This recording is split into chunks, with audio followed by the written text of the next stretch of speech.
La ville de Gagnoa a abrité une cérémonie d'hommage aux deux médaillés olympiques Cissé Cheikh Salah et Ruth Gbagbi. Elle a enregistré la présence de la première dame de Côte d'Ivoire et de plusieurs autorités coutumières, politiques et administratives. La Banque mondiale va décaisser plus de 700 milliards de francs CFA pour accompagner le plan national de développement 2016-2020. L'information a été donnée en présence du Premier ministre. Daniel Cablon-Duncan séjourne à Washington dans le cadre des assemblées annuelles du FMI et de la Banque mondiale. La Commission des affaires générales et institutionnelles de l'Assemblée nationale examine le projet de nouvelle constitution. Il a été présenté le 5 octobre dernier au Parlement par le président de la République. À l'étranger, les Marocains ont voté aujourd'hui pour élire leurs députés. 16 millions d'électeurs étaient attendus aux urnes pour opérer leur choix parmi la trentaine de partis politiques en lice.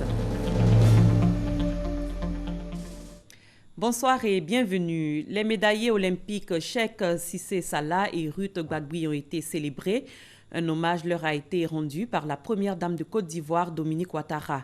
L'événement tenu à Gagnoa a vu la mobilisation des populations, dont les chefs de village et de cantons, et des autorités politiques et administratives. Mahama Traoré, Abiba Dambélé Saoui. Mobilisation record ce vendredi au stade Biakaboda de Gagnoa. Les populations de la région du Go ont tenu ainsi à exprimer leur joie et leur fierté d'avoir donné à la Côte d'Ivoire 2 médailles olympiques, une en or et l'autre en bronze, à travers ses enfants, Cissé Cheikh Salah et Ruth Gbagbi. Gagnoa est encore plus honorée lorsque la première dame de Côte d'Ivoire se joint à elle pour célébrer ses champions. Un honneur que n'ont pas manqué de magnifier les élus locaux. Madame Dominique Ouattara, votre présence à Gagnoa est une opportunité que nous voulons saisir pour vous remercier et vous traduire toute la reconnaissance pour toutes les marques de générosité à l'endroit des populations ivoiriennes et singulièrement celle de Gagnoa lors de la visite d'État et avant même. Vous êtes là aujourd'hui, encore à Gagnoa. Oui, encore ici, sur le stade Biakaboda. N'est-ce pas là, la vraie femme aux oies que les bêtés souhaitent? Dieu sait faire les choses. Gbagbi, Cissé, les deux ont rapporté une victoire qui honore toute la Côte d'Ivoire, mais en particulier Gagnoa, qui dit Gbagbi, dit Bété, qui dit Cissé, dit Dioula. Madame la Présidente, la réconciliation, elle est en marche et guidée par le bon Dieu lui-même. Cissé Cheikh Salah et Ruth Gbagbi incarnent désormais un modèle d'excellence et de réussite. Dans cette posture, les héros de Rio ont délivré un message poignant à la jeunesse ivoirienne. Dans la vie, si on se donne les moyens, on arrive à faire quelque chose. J'en suis un exemple. Il faut arrêter de se cacher derrière des excuses. Nous pouvons le faire. Avant, je regardais les JO à la télé et je me disais, Cheikh, ne te sous-estime pas, tu peux remporter une médaille olympique. Alors aujourd'hui, je me suis donné les moyens de ma politique, les entraînements chaque jour. Quand je perdais un combat, je ne me décourageais pas. Je m'entraînais davantage. Je voulais être un champion. Lorsque la Bianaise a retenti au JO, j'ai pris conscience que je n'étais plus seul. J'étais un pays et tous les Ivoiriens et les Ivoiriennes étaient avec moi sur le podium. Je voudrais être direct avec vous en vous demandant d'abandonner le chemin de l'alcool, de la drogue, du banditisme, de la prostitution voilée, de la cybercriminalité, pour vous battre, pour réussir à l'école, dans votre sport. Devenez des Cissé Cheikh, devenez des Gbagbi Ruth, dans vos études, dans vos sports. Pour les autorités sportives, le taekwondo est une discipline qui contribue au rayonnement de la Côte d'Ivoire sur le plan international, ce au regard des performances réalisées par Cissé Cheikh et Ruth Gbagbi. Ruth est la capitaine de l'équipe nationale de Côte d'Ivoire filles et garçons confondus. Elle est même la doyenne. Parce que Ruth, au plan national, est X fois championne de Côte d'Ivoire. Elle est au moins 4 fois championne d'Afrique. Et dans les Open internationaux, elle a été championne récemment à l'Open d'Hambourg. Elle a été championne à l'Open international d'Alexandrie, à l'Open de Carthage à Tunis en 2014, et j'en passe. Ruth est aujourd'hui la première africaine, pas seulement ivoirienne, la première africaine à être médaillée aux Jeux olympiques. Cissé est le premier africain depuis le Maghreb jusqu'en Afrique du Sud, à être médaillé d'or aux Jeux olympiques. Madame la Première Dame, au-delà de Gbabi Ruth et Cissé Cher Salah, c'est un message fort que vous envoyez à l'ensemble de notre jeunesse. Cette jeunesse-là doit savoir qu'il n'y a que l'excellence au travail qui puisse garantir sa promotion socio-économique. Présente en sa qualité de marraine des 2 médaillés, la Première Dame, Dominique Ouattara, a tenu à rendre à la ville de Gagnoa l'honneur qu'elle a fait à toute la Côte d'Ivoire. Elle a ainsi annoncé la réalisation prochaine de 2 importants projets. 32 ans après la mémorable médaille d'argent, remportée en 1984 par notre compatriote Gabriel Tiako aux Jeux olympiques de Los Angeles, la Côte d'Ivoire a brillé à nouveau à Rio grâce à Cheikh et Ruth.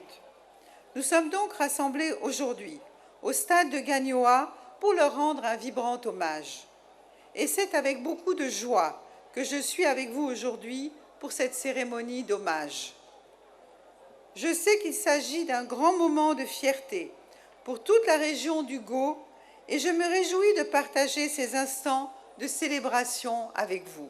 C'est pourquoi j'ai saisi l'opportunité de cette visite pour augmenter le montant octroyé au département de Gagnoa dans le cadre du Fonds d'appui aux femmes de Côte d'Ivoire. À ce jour, vous avez déjà bénéficié, mes chères sœurs, d'un montant de 250 millions CFA afin de vous permettre de démarrer une activité génératrice de revenus. Aujourd'hui, je mets à votre disposition une enveloppe additionnelle de 150 millions de francs CFA, ce qui portera désormais le FAFSI à 400 millions de francs CFA pour le département de Gagnoa.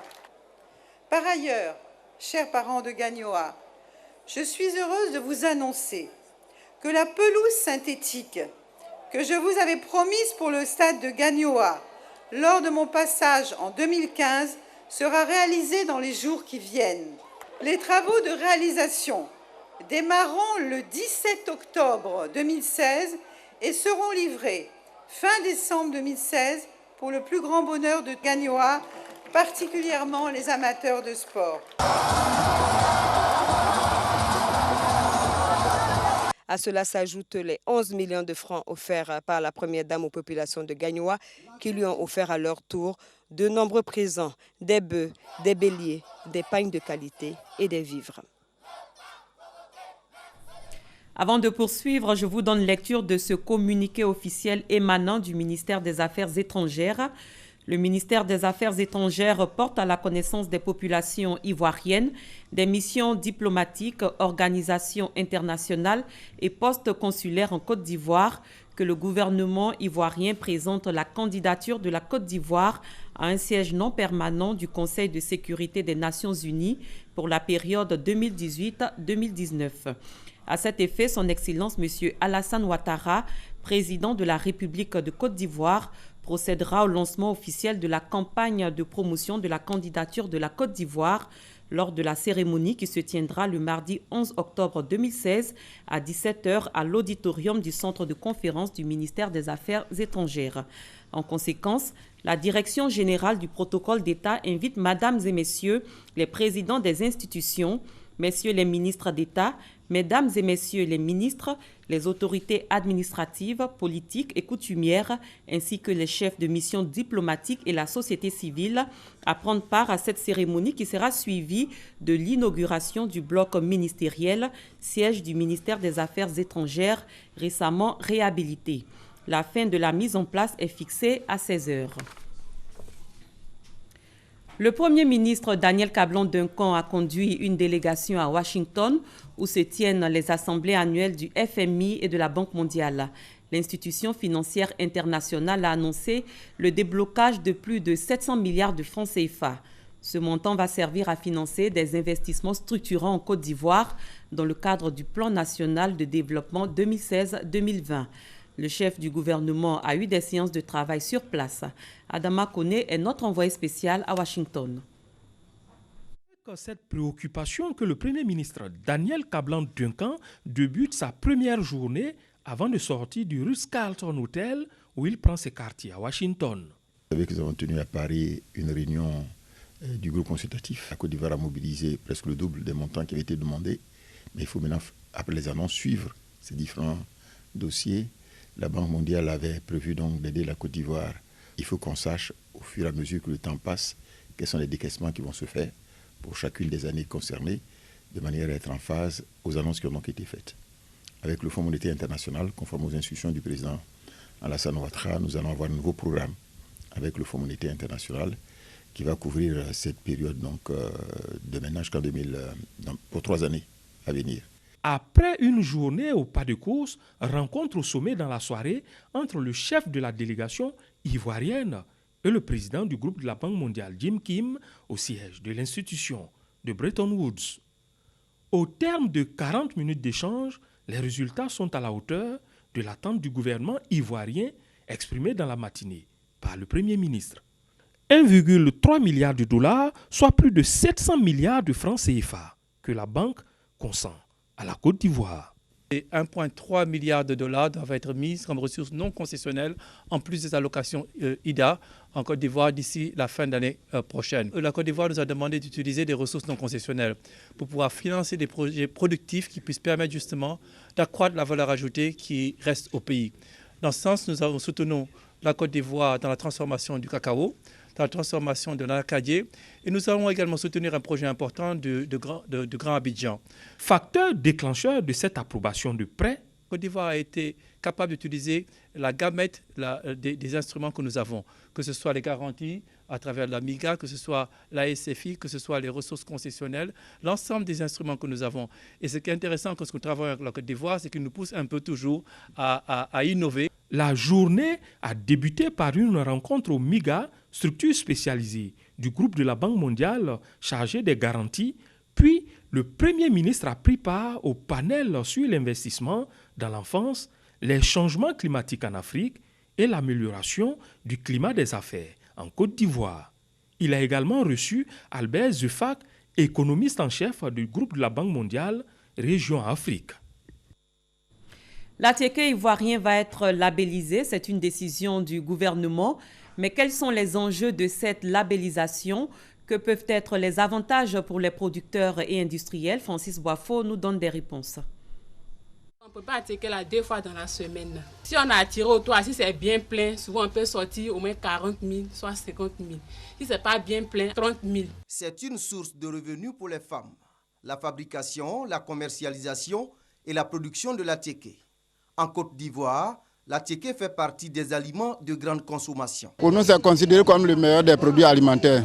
La demande au plan national est très forte. Ce mets à base de manioc est de plus en plus exporté vers l'Europe sous forme déshydratée et le marché régional sous forme de boule, c'est-à-dire sa présentation locale habituelle. Spécialité ivoirienne, l'attiqué pourrait devenir un produit commercial à forte valeur ajoutée. D'où le projet de labellisation initié par le gouvernement en août dernier. Il s'agit, à travers l'Office ivoirien de la propriété intellectuelle, de protéger 2 choses. Le procédé de fabrication de cet aliment et l'appellation attiqué. Il va s'agir essentiellement de faire en sorte que l'appellation attiqué, le nom commercial attiqué, soit réservé aux seuls produits venant de la Côte d'Ivoire, étant entendu que d'autres pays tiers peuvent produire de la semoule de manioc. Le processus pourrait prendre du temps. 6 mois pour expliquer et déposer la marque à travers le monde, 6 à 18 mois pour protéger le procédé. Un travail qui nécessite attention et rigueur puisqu'il s'agit de produits alimentaires. À Codinome, chercheurs et experts sont à la tâche. Après les études documentaires, les prélèvements et surtout les analyses en laboratoire, ils sont parvenus a déterminé 4 normes sur la tiéké. Nous avons la norme NI 4684, qui est la norme destinée à la tiéké spécification. Nous avons la norme NI 4685, qui est la norme concernant la tiéké déshydratée. Nous avons la norme NI 4686, qui est la norme concernant le guide de bonnes pratiques de production de la tiéké. Et enfin, nous avons la norme 4687, qui est la norme concernant les méthodes d'essai de prélévation et d'échantillonnage. Le travail scientifique se poursuit. Le plus difficile reste l'élaboration de la norme sur l'emballage. Dans cette action, nous avons besoin de soutien financier et matériel. Nous avons besoin d'une centaine de millions. La labellisation de la tiéké exige de nouvelles techniques de transformation et de production. Tous ceux qui veulent produire de la tiéké à partir de ce moment doivent se conférer à ce guide. Et dans ce guide, il y a tout le process de production. Celui qui ne suit pas ce guide, il ne peut pas produire de la tiéké de bonne qualité. Déjà, des fabricantes et productrices disent vouloir tout mettre en œuvre pour faire la promotion de la tiéké ivoirienne. Quand on va nous dire de bien nettoyer le champ, on va nettoyer. De bien faire pour ne pas que la machette touche le tubercule, on sera prêt à ça. On va prendre les dispositions pour qu'on soit bien en règle pour avoir vraiment la tiéké, le bon tiéké. Je suis prête à suivre ce que le gouvernement va me demander de faire. Je suis prête à suivre ça. Si ces femmes sont prêtes à changer leur méthode de travail au profit d'autres dites modernes et respectueuses de l'environnement, c'est parce qu'elles savent que la labellisation a des avantages pour le pays. À partir du moment où vous avez une marque sur un produit, ça veut dire que vous avez un monopole sur la commercialisation de ce produit. Ce qui veut dire quoi? Ça vous permet d'écarter la concurrence sur la commercialisation de ce produit. En termes économiques, cette protection va conférer des parts de marché assez conséquents aux producteurs locaux. Des intérêts spécifiques également pour les industriels et producteurs. En 2015, le pays a produit 5 millions de tonnes de manioc. Ça permet aux producteurs, dès lors qu'il est dans un circuit moderne de production, de pouvoir exporter son produit vers différents horizons, ce qui n'est pas le cas actuellement. Ça va permettre de rentrer dans une phase de production industrielle de la tiéké. Bien que l'expertise ivoirienne à la matière soit reconnue, le pays ne dispose pas de statistiques sur le volume des ventes d'atiéké. Les experts indiquent que la labellisation permettra de tracer le circuit de commercialisation, donc d'avoir désormais des données fiables sur ce produit tant sollicité par le marché international. Les enjeux sont tellement importants que certains Ivoiriens craignent que d'autres pays ne protègent la marque atiéké avant la Côte d'Ivoire. Nous sommes les premiers à avoir produit. Et donc, si par inadvertance ou bien par malveillance, quelqu'un d'autre s'amusait à obtenir une protection, nous avons les moyens juridiques de faire tomber cette protection qui aura été acquise frauduleusement. Des dispositions prises pour sécuriser la marque atiéké Made in Côte d'Ivoire. Sans doute, un nouveau produit qui ferait la promotion du pays et même la concurrence aux produits traditionnels que sont le café, le cacao, l'anacade et l'EVA. Télégramme officiel à son Excellence Mahamadou Issoufou, président de la République du Niger. Monsieur le Président et chers frères, c'est avec une profonde affliction que j'ai appris l'attaque d'un camp de réfugiés maliens à Tazalit, près de Tassara, au nord-ouest du Niger, proche de la frontière avec le Mali, qui a occasionné le décès de 26 militaires nigériens le jeudi 6 octobre 2016. Je condamne avec la plus grande fermeté ces actes ignobles et injustifiés qui portent gravement atteinte à la dignité humaine. Partageant la douleur du peuple nigérien, le gouvernement et le peuple ivoirien se joignent à moi pour saluer la mémoire de ces soldats et présenter à votre Excellence ainsi qu'aux familles endeuillées nos sincères condoléances et la compassion de la nation tout entière. Très haute et fraternelle considération, Alassane Ouattara, président de la République de Côte d'Ivoire. La Commission des affaires générales et institutionnelles de l'Assemblée nationale a commencé à examiner ce vendredi le projet de nouvelle constitution. Le 5 octobre dernier, le président de la République a présenté aux députés l'avant-projet de nouvelle constitution. De cette date au 30 octobre, jour du référendum, quelles sont les différentes étapes? Hamza Diaby nous en parle. Les parlementaires ivoiriens ont 4 jours pour examiner et voter les lois de la nouvelle constitution dont l'avant-projet leur a été soumis ce mercredi par Alassane Ouattara. Le président de la République a fait sa communication au Parlement face aux 250 députés de l'hémicycle à l'occasion de l'ouverture de la 2e session ordinaire de l'année 2016. Après cette communication du président de la République, c'est à compter du vendredi 7 octobre que commencent les discussions. Ce sera l'examen de l'avant-projet par la Commission des affaires générales et institutionnelles. Les services techniques de l'Assemblée nationale ont étudié l'avant-projet et ont estimé qu'il était recevable et dans la forme et dans le fond. Les ministres viendront ici, les commissaires du gouvernement viendront ici pour discuter avec la Commission des affaires générales et institutionnelles. Une fois que la Commission des affaires générales et institutionnelles aura adopté le texte, donc ce sera approprié l'avant-projet, n'est-ce pas, de loi, ce texte sera alors transmis en plénière.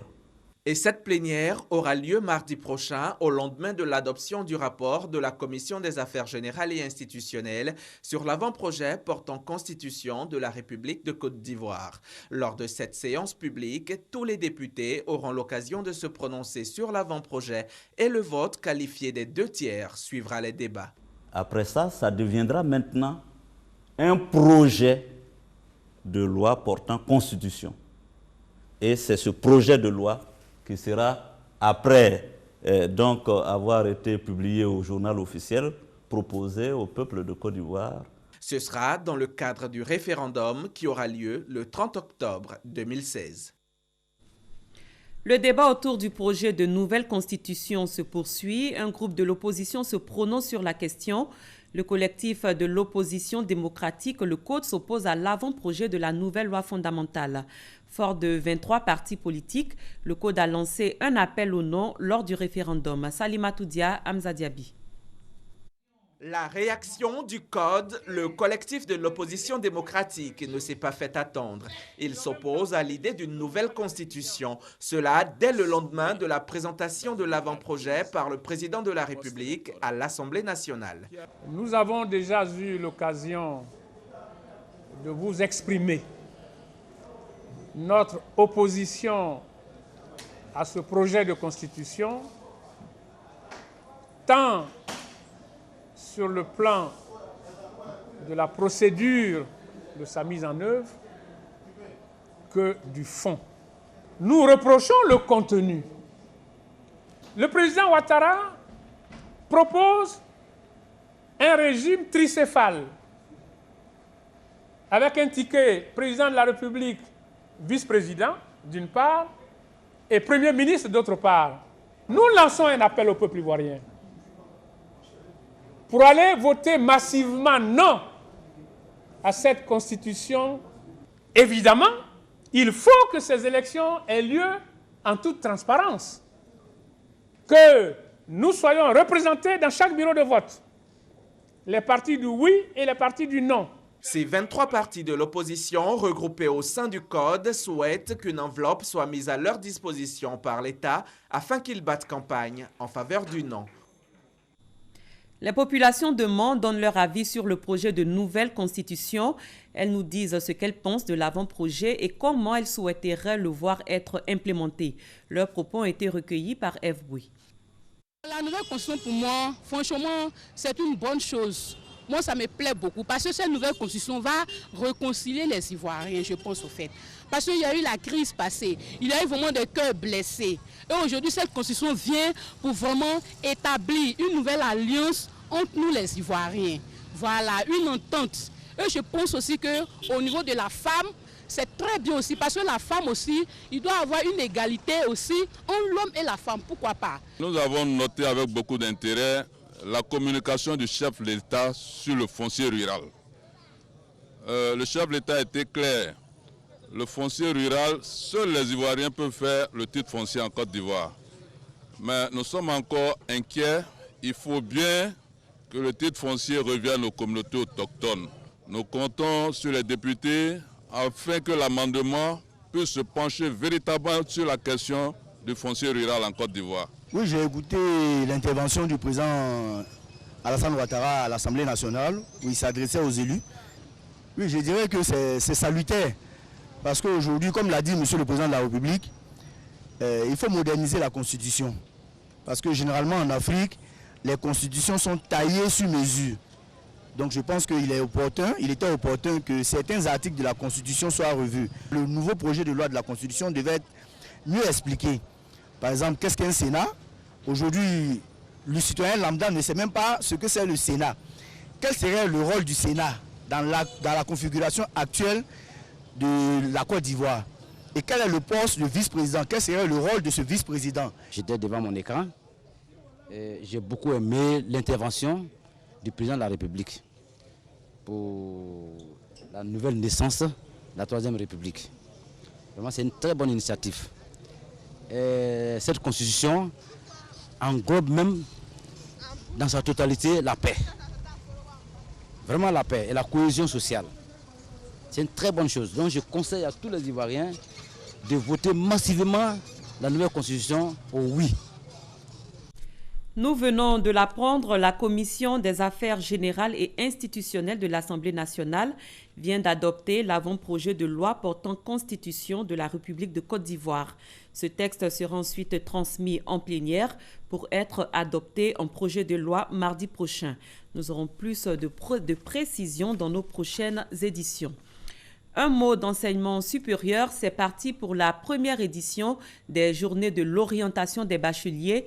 Le ministre de l'Enseignement supérieur et de la Recherche scientifique a donné le coup d'envoi au campus de l'université Félix Houphouët-Boigny. Ly Ramata Bakayoko a également visité des expositions et des salles multimédia aménagées pour la circonstance. Et le top est donné. Par ce geste, la ministre de l'Enseignement supérieur lance officiellement l'opération de préinscription en ligne. Jusqu'au 30 octobre, les bacheliers de l'année académique 2015-2016 pourront s'inscrire dans les filières de leur choix. Une exigence, cependant, le respect des procédures indiquées. Les étudiants doivent obéir à, je dirais, trois étapes du processus. La première étape, un paiement via les opérateurs de téléphonie.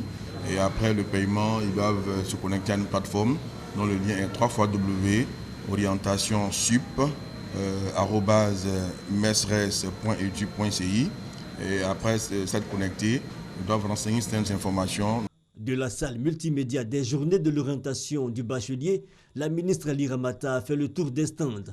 En compagnie des responsables des universités, elle dit apprécier les innovations. Nous aurons l'ouverture de l'université de Mans, qui a comme filière mine et énergie, et l'université virtuelle de Côte d'Ivoire, qui est donc une grande innovation pour répondre aux défis de massification, mais de qualité aussi. Ouverte le 30 octobre dernier, la première édition des Journées de l'orientation du bachelier referme ses portes ce vendredi 7 octobre. Ce reportage est signé Malika Koulibaly et Franck Quadio. À l'étranger, les Marocains ont voté aujourd'hui pour désigner leurs députés et départager les islamistes du Parti pour la justice et la démocratie PJD aux affaires depuis 2011 des modernistes du Parti Authenticité et Modernité PAM. 16 millions d'électeurs étaient appelés aux urnes. L'attention est portée pour l'heure sur le taux de participation. Sylvie Toury. Attendu dans les urnes ce vendredi 7 octobre pour le choix des représentants du peuple au Parlement, le deuxième du genre après le printemps arabe de 2011, les électeurs marocains ont répondu à leur manière.